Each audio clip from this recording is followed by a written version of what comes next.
Hope you guys are having a good day today. Welcome back to episode 10 of the Turbo 8th Gen Civic build series.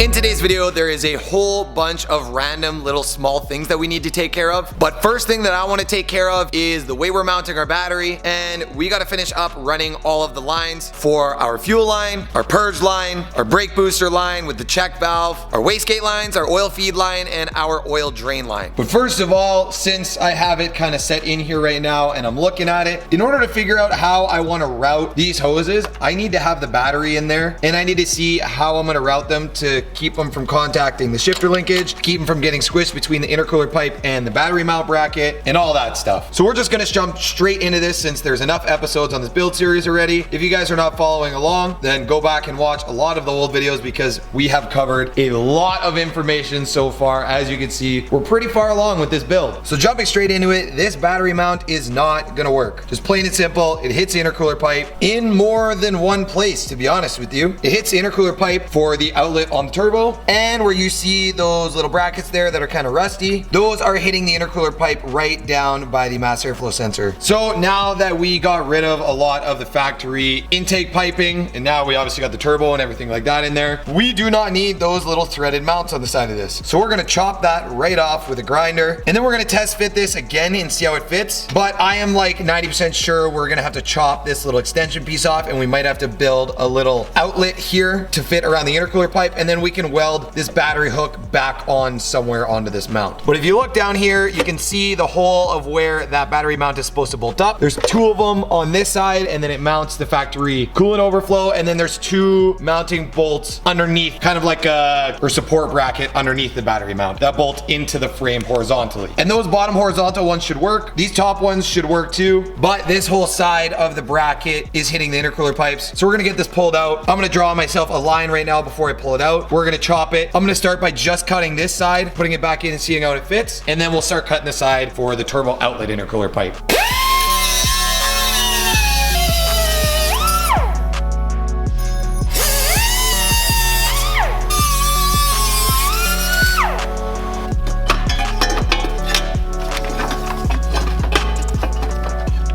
Damn, we are so close. Those are the only two pieces that we chopped off, and this is what we got. We are so close to being lined up on the bowl holes, and it's only hitting the intercooler pipe right there. So I'm just gonna take this section and cut it on this line that I marked here, and we should be 100% good to go on the battery bracket. I should really be doing this in a vise where I can hold it with two hands.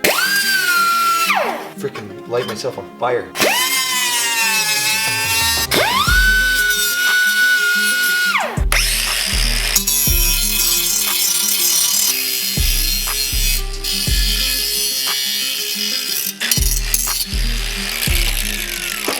Smooth as a baby's butthole. Look at that fitment now, dude. Tons of clearance on the intercooler pipe, and our bolt holes do line up, but it's just not bolted down right now. So what I think I'm gonna do, just because we do need to have this battery in here and have all of these mounts kind of fitted up to know where we're gonna route the lines, I'm gonna get the battery installed and get this bracket 100% installed, and then we can run our brake booster line, decide what we're doing with our purge line, because I think we're gonna delete our purge valve now, but we'll get to that, and decide where we're routing the fuel line. And we can get the fuel line 100% hooked up to the fuel rail, get the block off cap on the other end, we can swap out our injectors and get that 100% buttoned up.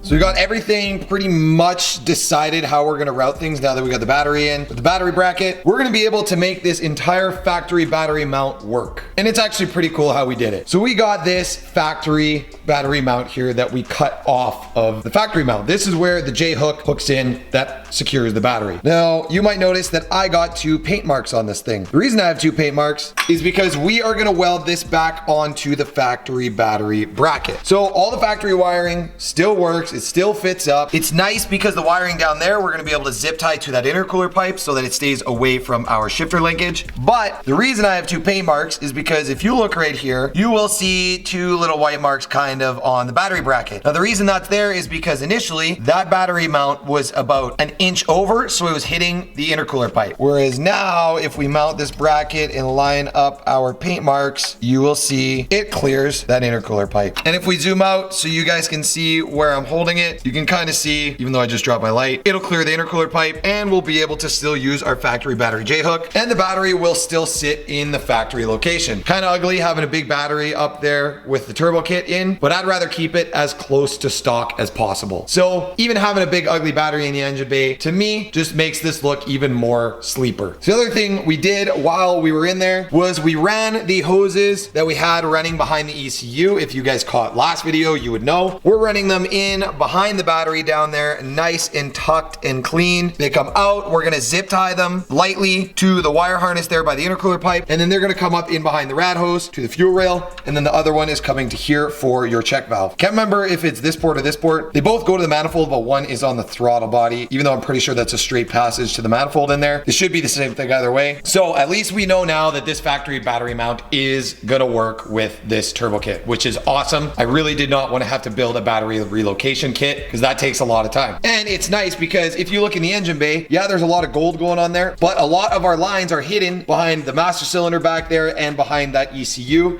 And then they go under this battery bracket. So the battery actually does hide a lot of clutter in the engine bay. So next thing that I did in that time lapse was I double nutted these studs for the factory fuel rail, pulled those out. Now we gotta get these stock injectors pulled out because I wanna get this fuel rail 100% installed today. So we gotta swap in our DW 1200cc injectors, which are in this kit. I will put a link in the description to this Deechworks kit.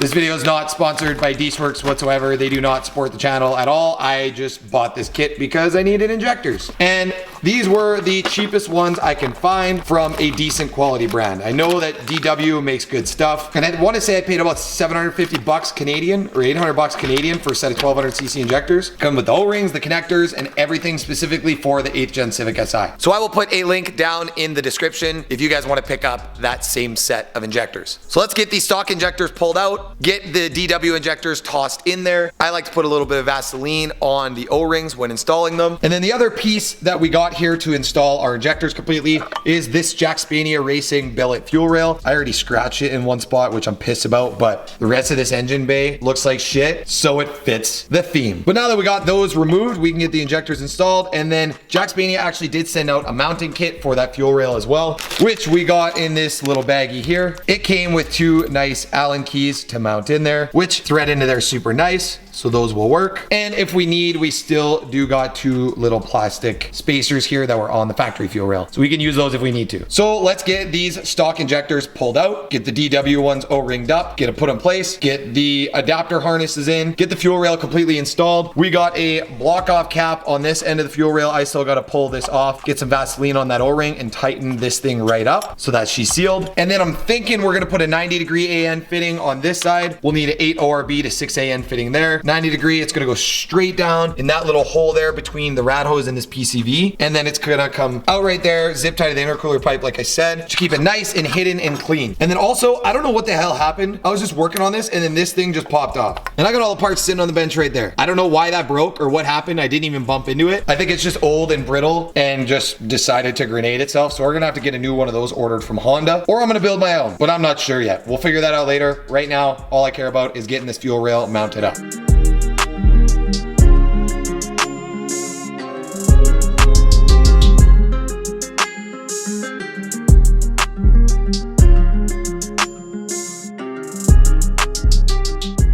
I got everything routed more or less the way I want to now. The fuel rail is 100% installed. Allen key bolts are in. Had to use the spacers on the bottom side in order for the fuel rail to sit properly, or else those bolts would not tighten right up. So you need the spacers underneath. Then with the spacers underneath, the fuel injectors do have quite a bit of play up and down, which I don't really like. I don't know if I was supposed to put these big O-rings on the bottom of the injectors. To me, they didn't fit right with these on there, so I did not install them. I think this was just if you got a bigger gap, then you got to install the bigger O-rings to seal it. But we installed the small O-rings on the bottom part of the injectors. The top part of the injectors already had a O-ring pre-installed, so that should be good. We'll check for leaks once we get this thing running, obviously. But realistically, as long as the O-rings are sealed, it should be good. So this is starting to look more and more like a complete engine bay, minus all the hoses all over the place. So our brake booster hose with the check valve is coming up right here. That's going to be all good. We got to cut that to length once I get everything finalized here. Then our fuel line. This turned out freaking amazing. I had a leftover 8 ORB to 6 AN straight fitting sitting in a bin from when we built the STI. So I got that installed on the end of the fuel rail here. Then we got a 6 AN 90-degree fitting from Jack Spania Racing, and we're going to get that installed right on the end of the fuel rail right here. And then that fuel line is going to go straight down between the rad hose and the harness there, and that line is going to be nice and tucked, come underneath the battery down here, and you are barely even going to see it. So this is going to look super clean. No hoses running all over the place. It's going to be all nice and tucked. And the block off cap came with the Jack Spania Racing fuel rail install kit. The install kit from Jack Spania did come with a 8 ORB to 10 AN fitting, but we are not running 10 AN fuel lines, so we're not going to use that one. We'll keep it as a spare for future builds. This kit also came with an O-ring plug, a 5/16 quick connect adapter, so that if you guys really wanted to just have a hot boy fuel rail on your Civic, you could install this, put the block off cap on the end, and then you could run this fitting right here to the factory fuel line. So you can install this fuel rail on a bone stock Civic just for the nice clean look if you wanted to. The other thing this kit came with is these little seat clip things. I don't really know what those are for. If you guys know what those are for, drop it in the comments down below because I have no idea what those are for. The only downside I will say to the DW injectors is the connectors. You do have to cut and splice the DW connectors in. Even though it is going to be a nice clean install, I don't like cutting factory harnesses, but we are going to have to cut and solder these harnesses in for each individual injector. So you just got to peel back the harness loom and then we'll solder it right into there. With these two injectors are a solenoid, so they're not polarity sensitive, so you don't have to worry about positive and negative when you solder these in. One will just be a 12-volt supply, the other will open and close the ground, so it doesn't really matter which one it is because the ECU is ground side controlling your injectors. So we're gonna have to get those cut out. I do like that the DW connectors come with these metal locking tabs on them. You know those are never gonna come off under load, because if those come off under load, you're probably gonna blow your motor up. I know some people that it has happened to when injector harnesses keep coming loose when you're doing hard pulls or on the dyno or anything like that. You lose fuel to that cylinder and it's just not fun. So it's getting late tonight. I got a late start tonight on this build, so I'm gonna go drink some beer with the boys tonight, and then I'm gonna come back and work on this thing first thing in the morning. But for you guys, it'll be in 2 seconds. Might not even put this part in the video, but I don't know. The next part of this video though, we gotta get that AN line run and 100% finalized. After we get the bracket for the battery 100% finalized, get that piece welded on there, make it nice and clean and paint it. And yeah, there's lots of stuff to do. This is the fun part of the build where everything's kind of coming together nicely.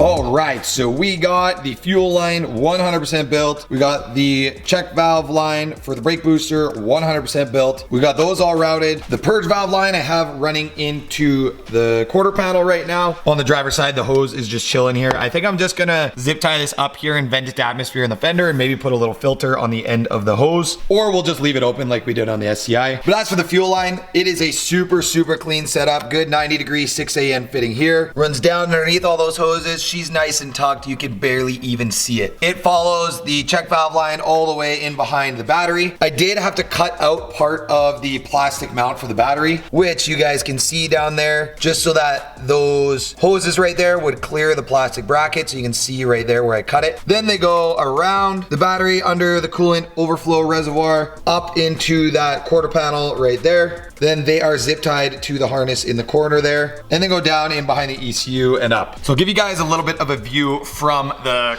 fender so you can see what it looks like. In the fender, you can see the lines come up and then they're zip tied to that harness right there. You can see our whole check valve setup and where it kind of bends over. So this is a super clean setup. The lines are all hidden. You can't really see anything. All you see is it come in as a clean 90 degree to the fuel rail, and it come up to the intake manifold right here for the brake booster. It's also nice and zip tied to the main battery harness so that the lines aren't flopping all over the place, and so that they clear our whole shifter arm right here when we're banging gears, so nothing hits it. Then the only thing that I'm actually unsure of right now is this connector right here. I can't remember for the life of me what this is for. It's just a 1-pin connector. I think it was like a PCV or something like that. And then there was one other connector in this area, and I can't remember what those two go to. But they're both right off this main battery harness, and I cannot remember for the life of me what they're for. So if you guys can remember, drop it in the comments. I know I didn't show them very good, but if you guys are big 8th gen guys, you will know what I'm talking about. So now that we got those all run, the next thing that I want to do is solder all of the connectors for the injectors so that we can get that harness and this fuel rail 100% finished up. We're never gonna have to touch this again. The only thing that I might be doing before we get this thing tuned is I might add a fuel pressure gauge on the end of the rail here, either an electronic one or a manual one. I think I want to run an electronic one and then go to the empty pin on the back of the ECU, and then we're gonna run the boost controller off of our purge valve connector, so that way we can monitor fuel pressure on the factory ECU, and we can have Matt, who is my tuner, set up a PID monitor on the factory ECU for fuel pressure.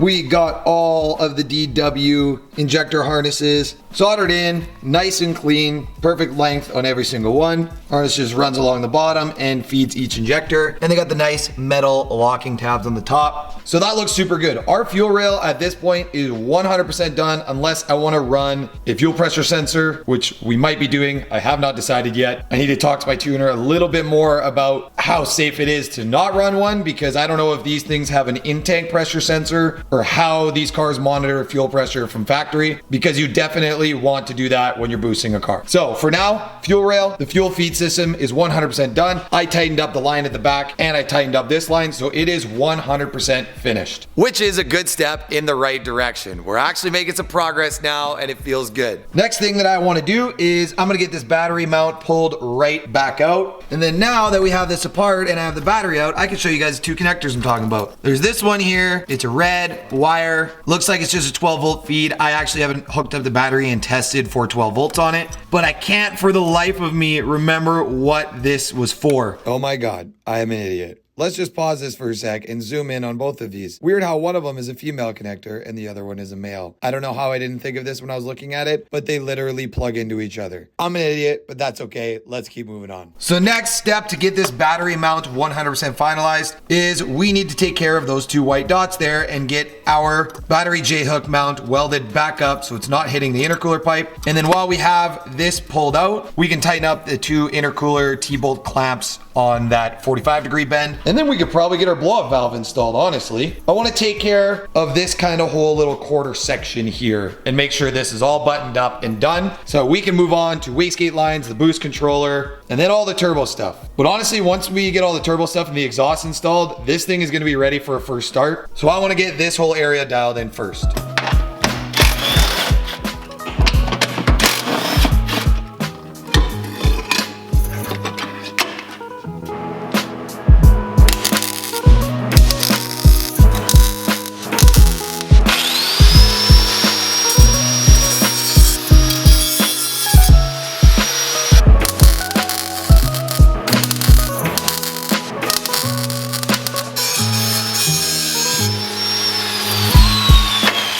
I should probably be wearing safety glasses.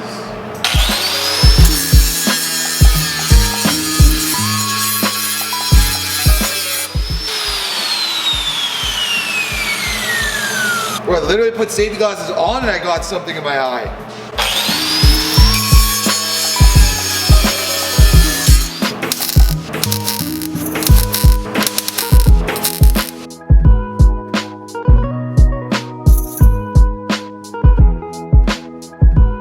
Kind of a terrible job, but we got the bracket welded back on there. It is a battery mount. It does not need to be the prettiest weld. And I didn't really grind the surface clean, so there's a lot of porosity. Even on this backside, I had to backfill it so much that I wasn't really able to lay down a nice bead on it. And this metal is so thin, it just melts through right away for the welder that I'm using. So we're just gonna grind this nice and smooth, lay a layer of black paint on it, and our battery mount is good to go.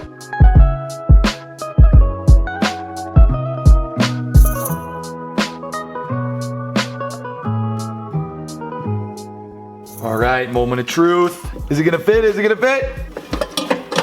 Like a glove. Let's get the bolts in there and just make sure it actually fits without hitting the intercooler pipe. And if it hits a little bit, we can move it and bend it. I don't know how the hell I'm supposed to get my hands in here to put these lower bolts in, but we're gonna try. Oh my God. Look at that freaking fitment, dude. And this intercooler pipe is gonna move a bit. It might tap it a little bit, but way better than before. You can see before where this original mount was, it was right in that little spot right there. It was right against the intercooler pipe. Now we moved it over about a ½ inch and we got perfect fitment. Now the next test is to see if our actual plastic part of the battery mount with the way that we cut it out here is gonna fit. So we cut out that section, this section right here, and we cut the hole open bigger on that side. Set in a place since our paint is mostly dry. Oh my God, it fits perfect. That is so sick. And you can't even see my terrible welding or paint job. She's nice and hidden. The J-hook comes up right there. The lines all fit nice. She fits perfect, boys. And we got the bottom bolts in and the top bolts. So that mount is now 100% installed. Now we can get the battery set into place and see if this all actually works. With our nice custom bracket here. These battery posts are crusty. I gotta clean these things up too. So it happens when you daily drive a car in the winter for like 5 years in Alberta. So the battery sits in here perfect now. Our next test, which I also need to clean up a little bit, is the J-hook. I painted this once already, but she's already getting rusty. Oop.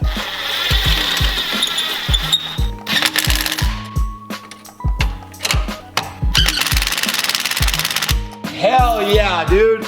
That is sick. Factory placement battery mount. We still got the factory coolant expansion tank. She fits up perfect. You can put the lid on that. There we go. It's rusty and I gotta clean it up, but just to get this thing running, at this point, I don't care. That literally looks like OEM fitment. We got a battery in the engine bay and it is fully secured. You can't move it at all. And the bracket completely clears the intercooler pipe. It's close, but she clears. That is sick. I'm super happy with how that turned out. Next thing I want to get installed is this blow-off valve. And honestly, this thing looks pretty freaking cheap. Like you can't really see how close, but this thing is freaking basically like plastic. It looks like plastic. So this thing definitely bolts up to here. Not sure what is supposed to be on this blow valve to prevent it from getting anything in it. I don't know if there's a filter or something that's supposed to go on this to prevent water and stuff from getting in it. But what I do know is this bag came in the kit for the blow valve. There's a 3-nipple vacuum tee. Then there's 2 Allen head bolts. And I'm looking at the CX Racing photos right now and they got nothing on it on their website. It's just wide open, which is sketchy as hell, especially being in the fender, but they do include a cork gasket that feels pretty cheap. We'll boost leak test it and see if this thing seals. But for now, all we can do is get her slapped on there and hope for the best. This gasket don't even line up properly. Oh man, why did I decide to buy cheap parts? That lines up, so that's a good sign. There's a couple washers, comes with the lock washers too, and the nuts. This is the first time we've ever had a piece of this kit that's like fully complete for install. Like this box has got everything you need to install this. Even has vacuum line and a vacuum tee. Let's get those snugged up. Damn, you can't even like get an actual Allen key socket in here. I'm gonna try and hold this the best I can and tighten these nuts up from the back.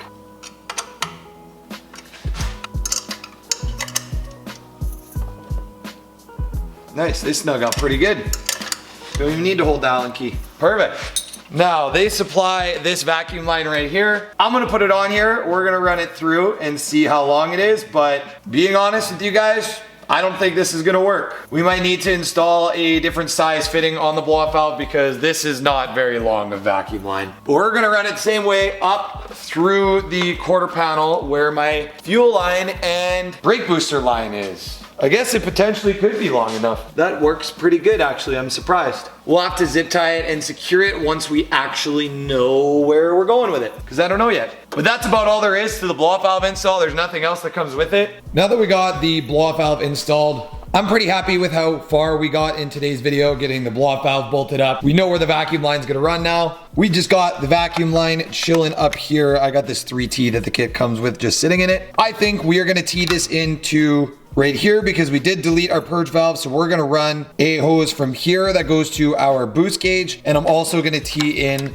the blow-off valve to that line. We might change that in the next video, but for now, that's my idea of where we're going with that. Because all your blow-off valve needs to see is a vacuum source to pull the diaphragm spring up and release the air pressure that is in your intercooler pipe from the turbo. So next video, we are gonna need to get the wastegate lines all built. I just don't have any more 1/4 inch line on me right now, but I gotta go pick up some more. We're gonna get our boost controller mounted, get our boost controller wired up, get all of our vacuum lines for the blow-off valve run. Then we need to get our turbo oil feed line built and our oil drain built. And then we're gonna pull off the turbo and then we can get the oil drain line routed to where we need it to go. And then this thing is honestly 2 videos away from a first start. I'm thinking we're close, boys, but we're not there yet. And the coolest thing about this is the process of this build, considering that it's all just like bolt-on stuff. You need to modify some things, but we didn't pull the engine out. We didn't do anything like that. The process of this build has actually been relatively easy. It's just a really tight space to work in, but it's been fun so far. And I'm so excited to get a first start on this thing. So hopefully you guys learned something in today's video because I know I did. Peace out. Thank you guys so much for watching. I will catch you in the next one.